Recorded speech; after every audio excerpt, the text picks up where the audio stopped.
All right, Heat Nation, what's going on, guys? Hope you guys are enjoying your night. Well, you gotta be enjoying your night because Miami got the 110-86 victory here in Game 4. Got it done in Atlanta. They take a 3-1 lead in this series. They're heading back to Miami for Game 5. Hopefully, they take care of business at home and advance to the second round.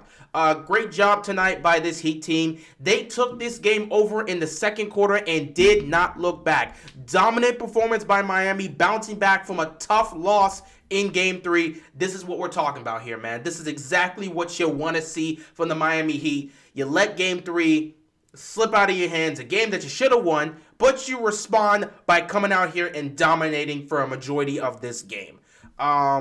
No Kyle Lowry in this game. Obviously, we know he's dealing with that hamstring. We'll see how that progresses moving forward. But Miami came to play tonight, and they showed up, at least in the second quarter. To start off the game, they were struggling, man. They were struggling to shoot the ball. They were missing open shots. It was not looking good. We were in the second quarter, and we were down by 6, and things were looking tough.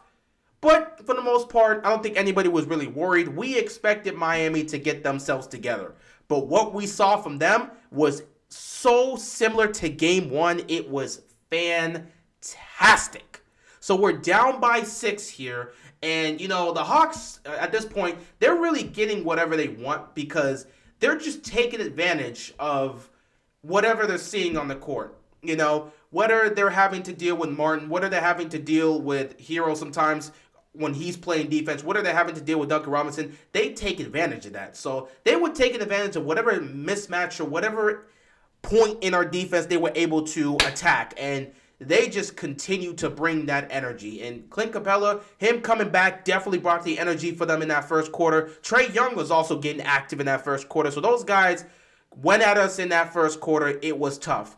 But something changed in this game. And ultimately, I believe that was the difference maker. That was Victor Oladipo making his playoff debut with the Miami Heat, finally getting to play. So he enters the game with us being down 6, and as the second quarter went through, hell, as the rest of the game went through, you saw the difference in the Heat's defense.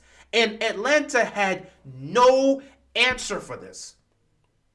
And I feel like that was the biggest difference maker here. We can get in on some of these stats here. PJ Tucker was nice in this game. 14 points from him, 8 rebounds. Him doing what he needs to do, hitting a couple corner threes. That's what you love to see. Jimmy Butler taking this game over, being dominant. The way you want to see Jimmy to be dominant. 36 points from him, 10 rebounds. He's doing his thing. He had 4 steals in this game. Amazing performance from him. As long as Jimmy can play like this, we'll be fine. Bam pitching in with 14 points, 8 rebounds by him. I like what I'm seeing from him, at least in this game. I want to see him get more aggressive. And I'll speak on Bam at the end of this video because I got a message to that dude, especially because of what's coming for him. So I hope he's ready for that. 11 points from Vincent. He gave us some nice buckets in this game. You know, him getting the start was definitely nice. He was slow in the first quarter, but he started to turn it on, man. Him and Strus were really doing their thing. And the funny thing about it is, Vincent and Strus, they outscored Herter and Young. Not even lying. Look at it. Trae Young got locked up again. 9 points for him, 3 of 11 from the field, 3 of 10 from 3. He pretty much just took 3-point shots. He couldn't get to the basket worth a damn. Minus 27 for him. And Herter, 1 of 7 from the field, 1 of 5 from 3, 4 points. Strus and Vincent just outplayed both of them. And it's not like they shot well from the field, but they just outplayed both of them. And that's funny. That's really funny. But yeah, Vincent, he struggled early on, but he got himself together. Strus, he was struggling to hit some shots, but he still made some plays here and there, and that's what you want to see. But back to Victor Oladipo, because you did see Oladipo played 23 minutes here, 3 of 10 from the field. He's still trying to get himself set. However, take a look at this plus minus. He had a plus 28. 6 points, but, you know, it is what it is. He had a plus 28. Victor Oladipo, in my opinion, on the defensive side, was the difference maker here. Because when you had a Duncan Robinson on the court, when you had a Caleb Martin on the court, you could see that the Hawks were looking to exploit that, especially when it came to Robinson, because we know he's a defensive liability. And the Hawks have been attacking him specifically every time they get a chance to. So when he's on the court, it's been tough. And they've clearly prepared for that. What they didn't prepare for was Victor Oladipo. And this is why Heat fans have been begging Spoelstra to put Oladipo in. Even if he's not coming out here and playing the offensive game he's shown the case, he showcased before in Indiana, or the offensive game he showed in the last game of the season where he dropped 40 points. Even if he's not shooting well, what he brings to the table from the defensive perspective is so much more better than whatever you'll get from Martin, whatever you'll get from Robinson. It's leagues better. And not to mention, he's another guy that can create his own shot. He can run the offense in some cases, so you get another ball handler that can run the offense. He can facilitate the basketball, which is what he was doing in this game at times. He had 4 assists, but he was really on the glass today, 8 rebounds. So you're getting Oladipo making plays here, setting guys up. He's running the offense. Sometimes he's taking the ball up court, and he can play defense. Fantastic defense, by the way. You saw a difference. We were down by 6. Oladipo checks in, and the defensive pressure we put on these guys down the stretch in that second quarter was fantastic, and we did not let up. Victor Oladipo was a difference maker, and I think the Hawks weren't prepared for that because they didn't know whether or not we were going to play Oladipo. 3 games in, Oladipo hasn't seen a single second of basketball. So with him coming in and being that difference maker and them having no answers for what he brings defensively, bro, it was a wrap after that. And I think you got to look at Nate McMillan and kind of question what the hell he's doing, because he's consistently allowing this Miami team to go on these big runs, and he's not calling timeouts to make any stops there. So if I'm a Hawks fan, I got to look at him and say, what are you doing? You keep letting these guys go on these runs. You're not calling a timeout to try and stop the bleeding. Let us recollect ourselves. You're not really doing much here. So that's for Hawks fans to deal with there, but it is what it is. Anyway, Miami offensively got it going. Everyone was sharing the basketball, but Jimmy was just being aggressive. This is the Jimmy Butler we need all postseason. If Jimmy can be as aggressive as this, we will have a fantastic chance to, get to the finals and potentially win a championship. This is the Jimmy Butler we're going to need in the postseason. Playoff Jimmy is here. He's ready. He's averaging, 30 points through 4 games? Because game 1 he had 21 points, game 2 he had 45, game 3 he had 20, today he had 36. So he's averaging about 30 points a game. So he's been doing his thing, man. He's been doing his thing. Another masterpiece by Jimmy Butler. Bam pitching in, him being great defensively. What else do we got to say? I don't see why this man's not even a finalist in the Defensive Player of the Year conversation. But it is what it is.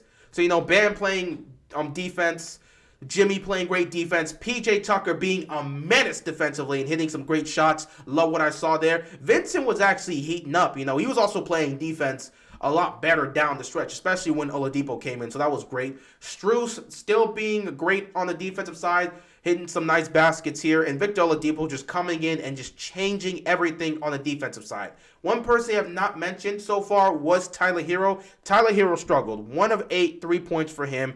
He's got to get it together. He's been trying to get himself into a rhythm.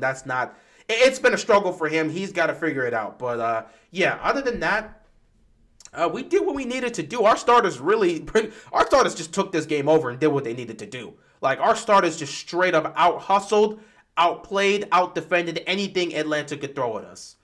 For the Hawks, like I said, Trae Young, 9 points, 3 of 11 from the field. Herter, 1 of 7, 4 points here. 24 points from Hunter. He actually played a really good game. Unfortunately, it was all for naught because, Trae Young's getting locked up and the defensive pressure that Miami continues to put on the Hawks is tough. Now, in Game 3, they were hitting their shots. Game 4 didn't happen. Game 3 was the best performance the Hawks had. They did everything they could to win that game. Miami just blew it down the stretch. You lost Kyle Lowry and you blew it down the stretch. Not an excuse. You lost Kyle Lowry. Don't matter. You still got to win that game. We didn't win it. We choked. It is what it is. Credits to the Hawks for getting that great floater by Trae Young to get the game winner. Cool on him. But today, he got completely shut down. Excuse me. He got completely shut down. He couldn't do anything. And, yeah, he was trying, but he just couldn't get anything going. he just couldn't get anything going. 5 turnovers for him. Man, he continues to turn the ball over at a high level because Miami continues to put the pressure on him. So yeah, 12 points from Knox. Knox was trying as well. He was contributing. Gallinari, he was trying to make some shots here. Had a nice couple of baskets for them. They were really trying, bro. They were really trying. But the starters for the Hawks, they were just getting bullied all game. And everything changed when Victor Oladipo checked in. I believe Victor Oladipo, at the start of the game, he checked in with us being down 6. And then at the end of it all, he's leaving the court. We were up by 26 or something like that. The dude, fantastic, bro. The dude, what he brought today defensively was great. And I'm glad Spoelstra played him because we all know Victor Oladipo has to play a role in this championship run for Miami. If they're going to get far, Victor Oladipo needs to play a role just because of what he brings to the table. This is a guy that can shoot the 3, though, again, he has to get the reps to do so. It was his first playoff game tonight, so he's going to need more reps. He's going to need more reps. He's going to need more minutes. We got to continue to get him more involved. But yeah, he can shoot the 3. He can create his own shot. He can play make, and he can play great defense. That's exactly what we need. So Spoelstra finally giving this man the time he needs, allowing him to come in. Obviously, like I said, he didn't shoot well from the field. 3 of 10 for him, 0 of 5 from the three-point line. It's going to take him time, When you're a player like this, when you're any NBA player and you're going multiple games without playing, and all of a sudden you get thrown into a playoff game, it's going to take you time to get, yourself going. And that's exactly why I wanted Spoelstra to play him in this series. Because we're talking about, we'll just use Victor Oladipo when we go up against the Sixers. And if we get to the Eastern Conference Finals, if it's the Bucks or the Celtics, we'll use Oladipo then. Well, if he's not getting the reps, if he's not getting the minutes, what are you going to do?